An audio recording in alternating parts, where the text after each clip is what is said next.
Question number 14 पे पहुंच चुके हैं।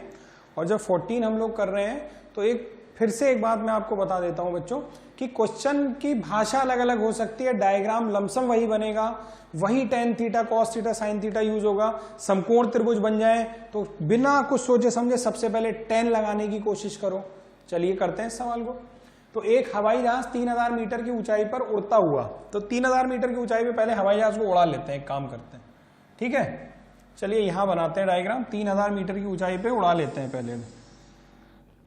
तो ये हो गया हमारे पास, ये जो हाइट है ये मैं मान लेता हूं ये 3000 है, ये पूरी हाइट, ठीक है बच्चों। 3000 मीटर की ऊंचाई पर है, तो कहां से 3000 मीटर? अगर उसने ऐसा कुछ नहीं कहा है तो हम मानेंगे क्षैतिज तल से। तो मैं एक काम करता हूं, इसमें एक क्षैतिज तल भी यहां से बना देता हूं, ये मेरा क्षैतिज तल हो गया, ठीक। क्षैतिज तल से 3000 मीटर पर ये हवाई जहाज है मेरा, ये उड़ रहा है, ये रहा, ठीक। आगे देखते हैं, उड़ता हुआ एक दूसरे हवाई जहाज के ऊपर से गुजरता है, तो एक और हवाई जहाज है हमारे पास अभी। तो वो दूसरा हवाई जहाज जो है मैं बना देता हूं, यहां पे बना देता हूं, ये मेरा दूसरा हवाई जहाज हो गया, ठीक है बच्चों, ये दूसरा हो गया। आगे देखते हैं, ठीक उसी समय क्षैतिज तल में एक बिंदु से दोनों हवाई जहाजों का कोण, तो क्षैतिज तल पर ये बिंदु, यहां से इन हवाई जहाज का जो कोण है उन्हें गोल बनाया, तो एक तो नीचे हवाई जहाज का बना देता हूं मैं, और एक ये ऊपर वाले हवाई जहाज का बना देता हूं मैं, ये जा रहा है, ठीक है बच्चों। दो उन्नयन कोण बन रहे हैं और वो उन्नयन कोण का मान कितना दिया है, 60 डिग्री और 45 डिग्री। तो तुम्हें कंफ्यूजन ये हो सकता है कि सर एक उन्नयन कोण तो ये बन रहा है पीला वाला, और एक उन्नयन कोण सर ये बन रहा है काला वाला, तो हमारा वाला कौन सा 45 होगा, कौन सा 60 होगा? तो बच्चों पहले तो एक बात ध्यान रखो कि हमारे सवाल में जो पहले दिया होगा, देखो एक हवाई जहाज 3000 मीटर की ऊंचाई पर है, उड़ता हुआ एक दूसरे हवाई जहाज के ऊपर से जाता है, नहीं पहले कौन सा हवाई जहाज दिया, ये ऊपर वाला, दूसरा ये दिया है, तो कोण भी क्रमशः उसी क्रम में दिए होते हैं। तो पहला जो कोण होगा वो ऊपर वाले के लिए होगा, दूसरा जो कोण होगा वो नीचे वाले के लिए होगा। लेकिन एक बात समझे, यहां पर एक और तरीका भी है। देखो जो चीज ज्यादा ऊंची होती है ना, उसको देखने के लिए ज्यादा उन्नयन कोण बनाना पड़ता है हमको, है ना। जो चीज ज्यादा ऊंची है उसको देखने के लिए ज्यादा ऊंचा उन्नयन कोण बनाना पड़ता है। तो सिंपल सी बात हो गई, ये ऊंची है तो फिर इसकी जो येलो वाला जो एंगल हो गया वो 60 हो जाएगा, ये वाला कोण जो होगा वो कितना हो जाएगा, 60 हो जाएगा, और जो ब्लैक वाला कोण है वो कम वाला हो जाएगा, यानी 45 हो जाएगा, ठीक बच्चों। अब हमसे क्या पूछ रहा है, हवाई जहाजों के बीच की ऊर्ध्वाधर दूरी ज्ञात कीजिए, यानी हमें ये दूरी पता करनी है। इसका नाम रख लेते हैं ए, इसका नाम रख लेते हैं बी, इस पॉइंट का नाम सी और इस पॉइंट का नाम डी, और हमें जो दूरी पता करनी है वो ए भी पता करनी है, ठीक है। चलिए देखते हैं इसको कैसे किया जाएगा। ए बी वाली जो दूरी है, अब क्या किया मैंने, ए बी वाली जो लेंथ है ना उसको मैं एच मान लेता हूं, ये वाली ऊंचाई जो है ये एच है, जो मुझे मालूम करनी है। पूरा कितना है, 3000 है, तो ये जो बीसी वाली वैल्यू है बच्चों, ये कितनी बच गई हमारे पास, ध्यान से देखो, ये बच गई 3000 माइनस एच। कौन सी दूरी, बीसी वाली दूरी, केवल बी से लेकर के सी तक की दूरी। यहां लिख दे रहा हूं, अगर तुम्हें डायग्राम में थोड़ा कंफ्यूजन हो तो ए बी बराबर कितना है बच्चों, एच माना है मैंने, और इस हिसाब से जो बीसी बराबर रह गया, BC बराबर रह गया, तो BC बराबर रह गया मेरे पास 3000 माइनस एच रह गया, ठीक है। और जो आधार है इसका, आधार मुझे मालूम नहीं, तो आधार को मैंने कितना मान लिया बच्चों, x मान लिया। तो जो CD वाली डिस्टेंस है इसको मैंने x मान रखा है, ये मान रखा है। अब तुम देखो इसमें दो समकोण त्रिभुज बन रहे हैं, एक समकोण त्रिभुज है ADC, तो मैं पहले ADC वाला समकोण त्रिभुज अगर देखूं तो उसमें मैं क्या लिखूंगा, 10 60 बराबर होगा लंब बटे आधार। तो लंब कितना है, पूरा लंब देखिए 3000 दिया है, और आधार कितना है, x दिया है, तो यहां से हो जाएगा 3000 बटे x। 1060 की वैल्यू कितनी होती है, √3 इज इक्वल टू 3000 बटे x। यहां से x की वैल्यू निकालोगे तो कितना हो जाएगा बच्चों, 3000 बटे √3, ये x की वैल्यू आ गई हमारे पास, ठीक है बच्चों। चलिए अब जो छोटा वाला ट्राइंगल दिखाई दे रहा है BCD, जिसमें काले रंग से मैंने लाइन बना रखी है, BCD जो दिखाई दे रहा है, इसमें हम फिर से 10 लगाते हैं। तो अगर लगाएंगे तो बच्चों क्या होगा, देखो जरा, 10 45 इज इक्वल टू क्या होगा, लंब बटे आधार। तो इसका लंब कितना है, 3000 माइनस एच, और आधार कितना है इसका बच्चों, आधार ये रहा x, तो ये कितना हो जाएगा 3000 माइनस h और आधार है इसका कितना बच्चों x है। यहां से देखिए 1045 की वैल्यू कितनी होती है 1 होती है, तो 1 is equal to 3000 minus h upon x। यहां से तिरछी गुणा कर देंगे तो x बराबर कितना आ जाएगा 3000 माइनस h। ये x की वैल्यू आ गई। यहां से हम क्या कर सकते हैं x की ये वैल्यू यहां रख सकते हैं, ये वाली जो x की वैल्यू हमने निकाली है ये x की वैल्यू को मैं यहां लाके रख सकता हूं, तो रख देता हूं। चलिए देखिए क्या होगा, यहां पे करते हैं तो हो जाएगा x की वैल्यू थी 3000 upon √3 is equal to 3000 minus h। तो h बराबर क्या हो जाएगा, h इधर ले आएंगे माइनस का प्लस हो जाएगा, ये पूरा प्लस का उधर जाके माइनस हो जाएगा। तो 3000 माइनस 3000 बटे √3, यहां से 3000 आप लोग कॉमन ले लीजिए तो क्या बचेगा 1 माइनस 1 बाई √3, या ये हो जाएगा 3000 और यहां से हो जाएगा √3 माइनस 1 बटे √3, तो ये हो जाएगा 3000 और √3 से अगर ऊपर नीचे हम लोग मल्टीप्लाई कर लें तो थोड़ा आसानी हो जाएगी, है ना। देखो क्या आसानी हो जाएगी, ये √3 और ये √3 मल्टीप्लाई होगा तो 3 हो जाएगा, ये √3 माइनस 1 से होगा तो माइनस का √3 हो जाएगा, है ना। और अपॉन में कितना आ जाएगा √3 इंटू 3 कितना हो जाएगा 3 हो जाएगा। तो यहां से बच्चों कितना आ गया 1000, भाई 3 से ये 1000 टाइम्स चला जाएगा ना, और अंदर 3 माइनस 1.732 ये वैल्यू आ जाएगी किसकी, h की वैल्यू आ जाएगी। इसको हम लोग कैलकुलेट कर लेंगे, तो इसको जब हम लोग बच्चों कैलकुलेट करेंगे तो बच्चों ये कैलकुलेट करके आपका आ जाएगा 1268 मीटर। ये आपका आंसर हो जाएगा, ये 8 है, ये आपका आंसर हो जाएगा। ठीक है बच्चों, तो समझ में आया। चलिए अगले क्वेश्चन की तरफ हम लोग बढ़ते हैं। चलिए बच्चों क्वेश्चन नंबर 15 आपको स्क्रीन पर दिखाई दे रहा होगा। तो क्वेश्चन नंबर 15 में देखिए फिर से मेरा वही कहना है कि कुछ ना कुछ ऑब्जेक्ट बदलते रहेंगे, वस्तु बदलती रहेगी, लेकिन सवाल करने का तरीका वही है, चित्र सही बनाओ। कह रहे हैं आर त्रिज्या का एक गोल गुब्बारा। तो गुब्बारे कई तरह के बच्चों हम लोग ने बचपन में खेले हुए हैं। गैस वाले गुब्बारे भी होते हैं जो हवा में चले जाते हैं, और जब हवा में चले जाते हैं तो हम उसको बड़े खुश होकर देखते हैं और प्रॉब्लम बन जाती है ऊंचाई और दूरी की।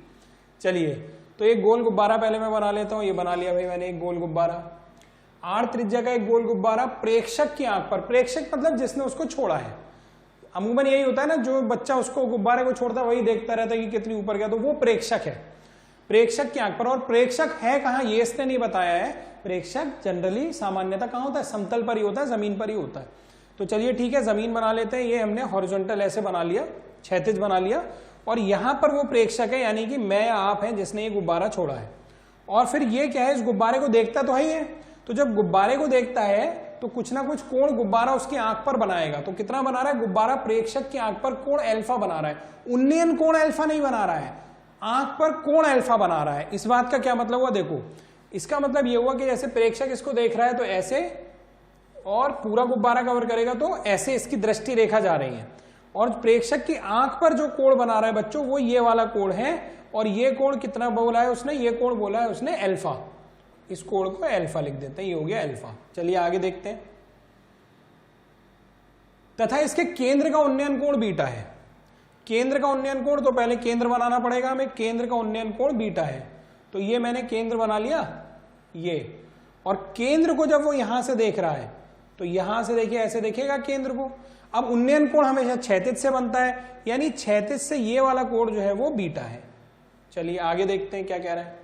सिद्ध कीजिए कि गुब्बारे की ऊंचाई, ऊंचाई गुब्बारे की, यानी वो बात कर रहा है बच्चों इसकी ये ऊंचाई R sine beta cosec alpha by 2 है। तो देखने में तो बड़ा अजीब सा लग रहा है, ये है बहुत आसान। हम अपना वही पूरे अपने कॉन्सेप्ट लगाते हैं। चलिए इससे पहले ना एक चीज देखो, यहां पर मैं तुम्हें कुछ अलग से डायग्राम बना रहा हूं, उनको ध्यान से सीखना। जैसे ये कोई वृत्त है, सर्किल है, और ये कोई बाह्य बिंदु है, और हमने ऐसे दो लाइन खींची जो इसके एक बिंदु पर यहां टच करते हुए गई और एक बिंदु पर यहां टच करते हुए गई। इसको हम लोग बच्चों क्या बोलते हैं, इसको बोलते हैं स्पर्श रेखा। बाह्य बिंदु से जो स्पर्श रेखा खींची जाती है जो खींची जाती हैं उन दोनों की लंबाई बराबर होती है। यानी ये एक प्रमेय हमें पहले से पता है कि ए बी बराबर ए सी होता है, और नहीं पता है तो आज पता कर लो। फिर ये जैसे मैंने केंद्र बनाया, तो जब आप स्पर्श बिंदु को केंद्र से मिलाओगे तो कोण कितना बनता है बच्चों, 90 डिग्री का। इधर भी स्पर्श बिंदु को केंद्र से मिलाओगे तो कोण बनता है 90 डिग्री का। और ये जो दूरी है हमारी, ये तो हम लोग को दिखाई दे रही है, केंद्र से यहां तक की दूरी त्रिज्या हो गई, ये भी त्रिज्या हो गई। और ये एक भुजा मैंने और बना दी, ये उभयनिष्ठ भुजा हो गई। अब देखो जरा, AC और AB आपस में बराबर है, त्रिज्या और त्रिज्या आपस में बराबर है, ये वाली त्रिज्या और ये त्रिज्या आपस में बराबर है।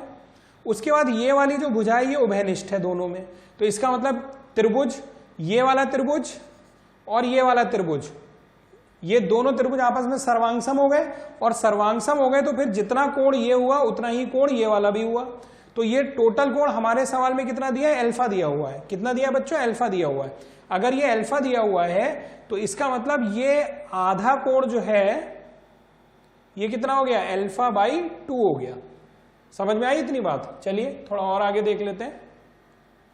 अगर इस केंद्र को मैं इस स्पर्श बिंदु से मिला दूं तो यहां कोण कितना बनेगा बच्चों, 90 डिग्री बनेगा, जो मैंने अभी यहां बताया था। ठीक, अब इसको मैं हटा देता हूं, अब इस पर वापस आ जाता हूं जरा। ठीक है बच्चों, चलिए अब कैलकुलेशन स्टार्ट करते हैं। तो कुछ नाम लिख लेता हूं ट्राइंगल का। जैसे इसका नाम मैंने रख लिया ए, इस वाले पॉइंट का, इसका नाम मैंने रख लिया बच्चों बी, केंद्र का नाम मैंने रख लिया बच्चों सी, और इस पॉइंट का नाम मैंने रख लिया बच्चों डी। ठीक, तो पहले अगर आप ध्यान से देखो तो ACD भी एक समकोण त्रिभुज है। अलग बना रहा हूं, देखो ACD भी एक समकोण त्रिभुज है। ये पॉइंट A हो गया, ये पॉइंट D हो गया, और ये पॉइंट C हो गया। और ये कोण कितना दिया है बच्चों, अल्फा/2, अल्फा/2 ये कोण दिया हुआ है। अगर इसके हिसाब से देखें, और ये 90 डिग्री का कोण है, अगर इसके हिसाब से देखें तो एक्चुअली कॉसिक अल्फा/2 आ रहा है ना यहाँ पे, tan तो कहीं आ नहीं रहा, तो tan मत लगाओ। अब प्रूविंग के हिसाब से देखते हैं कि क्या लाना है। कॉसिक अल्फा/2, कॉसिक अल्फा/2 यानी साइन अल्फा/2 लगाता हूं, उल्टा करूंगा तो कॉसिक आ ही जाएगा।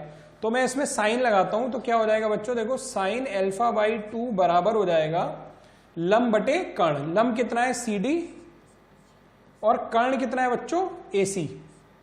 ये एक समीकरण आ गई। और यहां से चलो मैं कॉसिक अल्फा/2 यानी इसको पलट देता हूं, तो कॉसिक अल्फा/2 कितना हो जाएगा बच्चों, ये हो जाएगा AC बटे CD हो जाएगा। ये हो जाएगा कॉसिक अल्फा/2 की वैल्यू। चलिए आगे देखते हैं। एक ये त्रिभुज और है मेरे पास ACB, ये जो ब्लैक वाला बना है। अगर इसमें मैं क्या लगाने की कोशिश करूं, क्योंकि एंगल बीटा है और यहां पे भी साइन बीटा आ रहा है, ये देख रहे हैं ना साइन बीटा, तो क्यों ना इसमें साइन बीटा लगाने की कोशिश की जाए। अगर साइन बीटा लगाऊंगा तो क्या होगा, लंब बटे कर्ण। तो मैं इसमें साइन बीटा लगाने की कोशिश करता हूं, यहां लगाता हूं, तो साइन बीटा बराबर होगा, ध्यान रखना बच्चों इस त्रिभुज में लगा रहा हूं ACB में, साइन बीटा बराबर होगा लंब बटे कर्ण। लंब कितना है BC, और कर्ण कितना है बच्चों AC, कर्ण है AC। और मुझे पता क्या करना है, गुब्बारे के केंद्र की ऊंचाई, तो गुब्बारे के केंद्र की ऊंचाई तो BC है ना। इसका मतलब बच्चों मुझे पता क्या करना है, मुझे एक्चुअली BC ही पता करना है। तो मैं BC, अब मुझे दिखाई देने लगा ना, तो मैं BC की कैलकुलेशन करता हूं। तो यहां से बच्चों BC बराबर क्या हो जाएगा, AC साइन बीटा। अब AC की वैल्यू कहां से आएगी, यहां से देखो AC की वैल्यू निकल आएगी। AC बराबर क्या हो जाएगा, चलो यहीं से अगर लिखें तो AC बराबर हो जाएगा CD कॉसिक अल्फा/2। हाँ ठीक है, तो AC की ये वैल्यू वहां रख देता हूं, तो BC बराबर क्या हो जाएगा, AC की जगह लिखता हूं CD cosec alpha sine beta. CD क्या है, अगर CD आप ध्यान से देखो बच्चों, तो CD तो रेडियस है ना, ये केंद्र है, ये स्पर्श बिंदु है, ये जो है वो स्पर्श बिंदु है। तो ये दूरी कितनी है, ये दूरी त्रिज्या है। तो मैं CD की जगह कितना रख देता हूं, R रख देता हूं।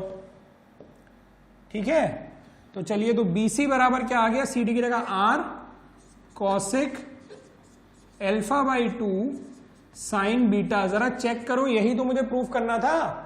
अच्छा चलो, कॉसेक अल्फा/2 पहले, साइन बीटा बाद में, तो उससे क्या फर्क पड़ता है। चलो साइन बीटा जो है मैंने पहले कर दिया, और कॉसेक अल्फा/2 बाद में कर दिया, और ये हो गया हमारा BC। और BC क्या मानी थी, ये हाइट मानी थी जो पता करनी थी। तो देखिए बच्चों, प्रूव हो गया नहीं हो गया। तो थोड़ा बड़ा आसान सवाल था, थोड़ा सा वैल्यू नहीं दी थी तो बच्चों को अजीब लगता है कि यार ये क्वेश्चन कैसे होगा, इसमें तो बड़ा अजीब सा प्रूविंग करनी है। ठीक है, चलिए